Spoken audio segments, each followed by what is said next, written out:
फातिमा की रानी माँ, प्रभु यीशु की माँ, आसरा तू ही है माँ।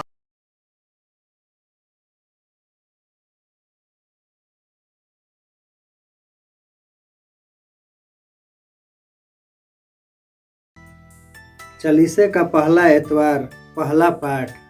उत्पत्ति ग्रंथ अध्याय 2 पद संख्या 7 से 9, अध्याय 3 पद संख्या 1 से 7। प्रभु ने धरती की मिट्टी से मनुष्य को गढ़ा और उसके नथनों में प्राण वायु फूंक दी। इस प्रकार मनुष्य एक सजीव सत्व बन गया। इसके बाद ईश्वर ने पूर्व की ओर अदन में एक वाटिका लगाई और उसमें से अपने द्वारा गढ़े इस मनुष्य को रखा। प्रभु ईश्वर ने धरती से सब प्रकार के वृक्ष लगाए जो देखने में सुंदर थे और जिनके फल स्वादिष्ट थे। वाटिका के बीचों बीच जीवन वृक्ष था और भले बुरे के ज्ञान का वृक्ष भी। ईश्वर ने जिन जंगली जीव जंतुओं को बनाया था उनमें से सांप सबसे धूर्त था। उसने स्त्री से कहा, क्या ईश्वर ने सचमुच तुमको मना किया कि वाटिका के किसी वृक्ष का फल मत खाना? स्त्री ने सांप को उत्तर दिया, हम वाटिका के वृक्षों के फल खा सकते हैं, परंतु वाटिका के बीचों बीच वाले वृक्ष के फलों के विषय में ईश्वर ने यह कहा, तुम इन्हें नहीं खाना, उनका स्पर्श तक नहीं करना, नहीं तो मर जाओगे। सांप ने स्त्री से कहा, नहीं, तुम नहीं मरोगे। ईश्वर जानता है कि यदि तुम उस वृक्ष का फल खाओगे तो तुम्हारी आंखें खुल जाएगी, तुम्हें भले बुरे का ज्ञान हो जाएगा और इस प्रकार तुम ईश्वर के सदृश्य बन जाओगे। अब स्त्री को लगा कि उस वृक्ष का फल स्वादिष्ट है, वह देखने में सुंदर है और जब उसके द्वारा ज्ञान प्राप्त होता है तो वह कितना लुभावना है। इसलिए उसने फल तोड़कर खाया। उसने पास खड़े हुए अपने पति को भी उसमें से दिया और उसने भी खा लिया। तब दोनों की आंखें खुल गई और उन्हें पता चला कि वे नंगे हैं। इसलिए उन्होंने अंजीर के पत्ते जोड़ जोड़ कर अपने लिए लंगोटे बना लिए। प्रभु की वाणी है। ईश्वर को धन्यवाद। भजन अनुवाक्य। हे प्रभु, हम पर दया कर, क्योंकि हमने पाप किया है। हे प्रभु, हम पर दया कर, क्योंकि हमने पाप किया है। हे ईश्वर, तू दयालु है, मुझ पर दया कर। तू दया सागर है, मेरा अपराध क्षमा कर। मेरी दुष्टता पूर्ण रूप से धो डाल, मुझ पापी को शुद्ध कर। अनुवाक्य। हे प्रभु, हम पर दया कर, क्योंकि हमने पाप किया है। हे प्रभु, हम पर दया कर, क्योंकि हमने पाप किया है। मैं अपना अपराध स्वीकार करता हूँ, मेरा पाप निरंतर मेरे सामने है। मैंने तेरे विरुद्ध पाप किया है। जो काम तेरी दृष्टि में बुरा है वही मैंने किया है। अनुवाक्य। हे प्रभु, हम पर दया कर, क्योंकि हमने पाप किया है। हे प्रभु, हम पर दया कर, क्योंकि हमने पाप किया है। हे ईश्वर, मेरा हृदय फिर शुद्ध कर और मेरा मन सुदृढ़ बना। अपने सानिध्य से मुझे दूर न कर और अपने पवित्र आत्मा को मुझसे न हटा। अनुवाक्य। हे प्रभु, हम पर दया कर, क्योंकि हमने पाप किया है। हे प्रभु, हम पर दया कर, क्योंकि हमने पाप किया है। मुक्ति का आनंद मुझे फिर प्रदान कर और उदारता में मेरा मन सुदृढ़ बना। हे प्रभु, तू मेरे होठ खोल दे और मेरा कंठ तेरा गुणगान करेगा। भजन अनुवाक्य। हे प्रभु हम पर दया कर, क्योंकि हमने पाप किया है। हे प्रभु हम पर दया कर, क्योंकि हमने पाप किया है। दूसरा पाठ, रोमियों के नाम संत पौलुस का पत्र, अध्याय 5, पद संख्याएं 12 से 19 तक। एक ही मनुष्य द्वारा संसार में पाप का प्रवेश हुआ और पाप द्वारा मृत्यु का। इस प्रकार मृत्यु सब मनुष्यों में फैल गई, क्योंकि सब पापी हैं। यह सच है कि मृत्यु का राज्य एक मनुष्य के फलस्वरूप एक ही के द्वारा प्रारंभ हुआ, किंतु जिन्हें ईश्वर की कृपा तथा पाप मुक्ति का वरदान प्रचुर मात्रा में मिलेगा, वे एक ही मनुष्य यीशु मसीह के द्वारा जीवन का राज्य प्राप्त करेंगे। इस प्रकार हम देखते हैं कि जिस तरह एक ही मनुष्य के अपराध के फलस्वरूप सबों को दंडाज्ञा मिली, उसी तरह एक ही मनुष्य के पश्चाताप के फलस्वरूप सबों को पाप मुक्ति और जीवन मिला। जिस तरह एक ही मनुष्य के आज्ञा भंग के कारण सब पापी ठहराए गए, उसी तरह एक ही मनुष्य के आज्ञा पालन के कारण सब पाप मुक्त ठहराए जाएंगे। प्रभु की वाणी। ईश्वर को धन्यवाद। जय घोष। मनुष्य रोटी से ही नहीं जीता है, वह ईश्वर के मुख से निकलने वाले हर एक शब्द से जीता है। 40 का पहला रविवार।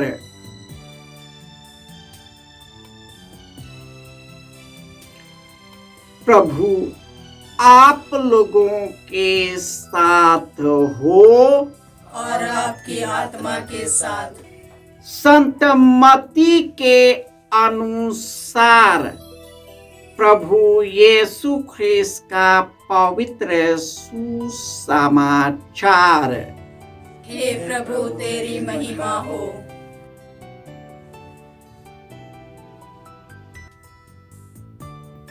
अध्याय 4 पद संख्याएं 1 से 11।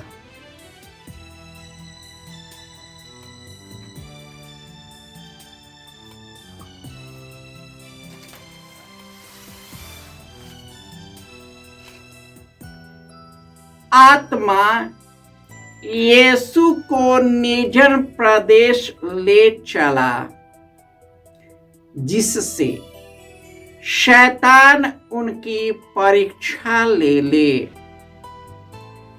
यीशु 40 दिन और 40 रात उपवास करते रहे।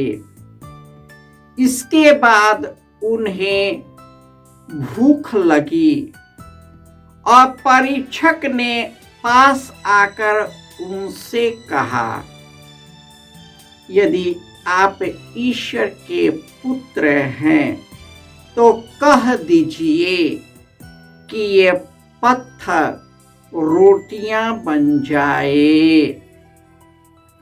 यीशु ने उत्तर दिया, लिखा है, मनुष्य रोटी से ही नहीं जीता है, वह ईश्वर के मुख से निकलने वाले हर एक शब्द से जीता है।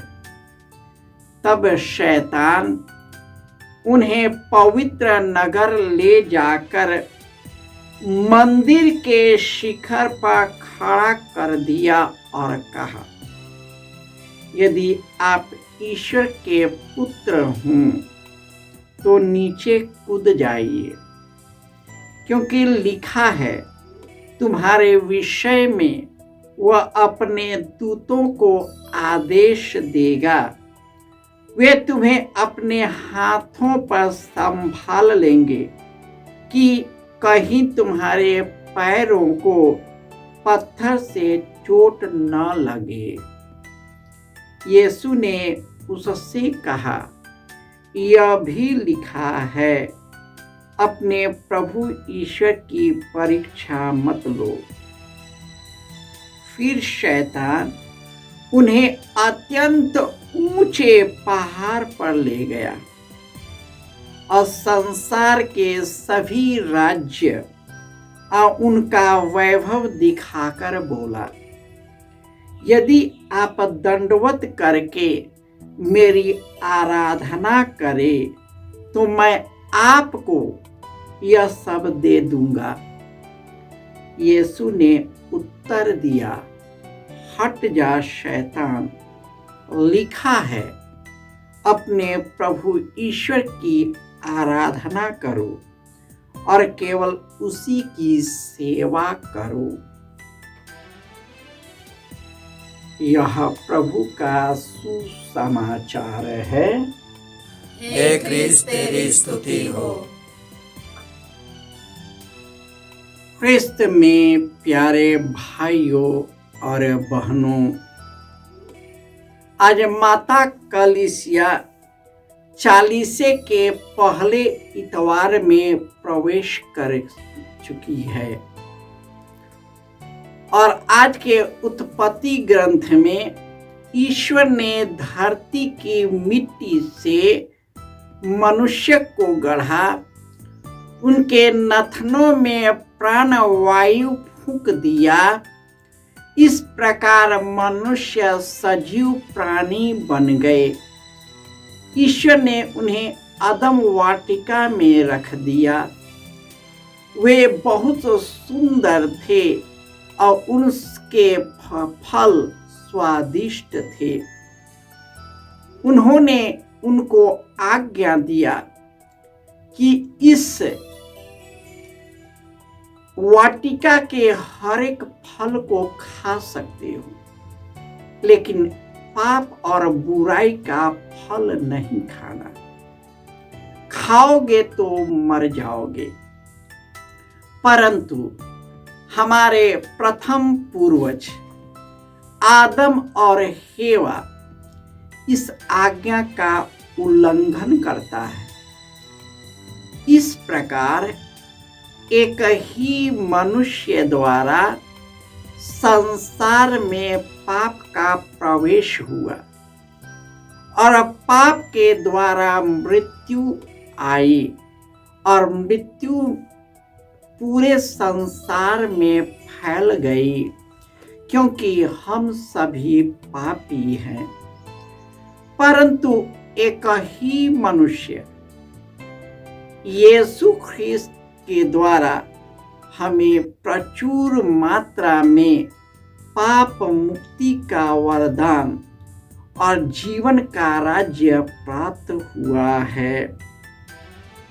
सबों को दंडाज्ञा मिली, लेकिन यीशु के प्रायश्चित के द्वारा हम सबों को पाप मुक्ति और जीवन मिला है। ईश्वर ने हमें इतना प्यार किया है कि उन्होंने यीशु मसीह को हमारे लिए अर्पित किया है।